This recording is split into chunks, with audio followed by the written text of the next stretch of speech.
বৈভব সূর্যবংশী বন্ধুরা আরো একবার সেঞ্চুরির দোরগোড়ায় গিয়ে কিন্তু আউট হয়ে গেল।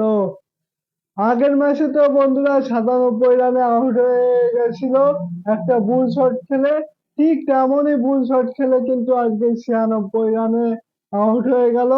আর নিজের এই থার্ড ৩ নম্বর সেঞ্চুরিটা কিন্তু মিস করলো।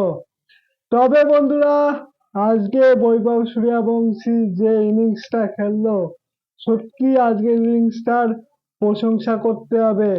এতদিন আমরা জানতাম যে বৈভব সূর্যবংশী শুধু অ্যাটাকিং ক্রিকেট খেলে, কিন্তু আজকে যেভাবে দায়িত্ব নিয়ে প্রথমে জয়সওয়াল, ধ্রুব জুয়েল খুব তাড়াতাড়ি আউট হয়ে গেছে, কিন্তু জাদেজাকে সঙ্গে নিয়ে যে ইনিংসটা খেললো ৪৭ বলে ৯৬, সেঞ্চুরি মিস করেছে, একটু খারাপ লাগছে।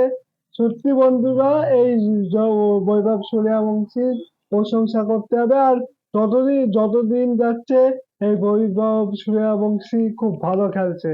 তো তোমাদের কেমন লাগলো বৈভব সূর্যবংশীর এই এই সুন্দর ইনিংসটা, সেটা অবশ্যই কমেন্ট বক্সে জানিও।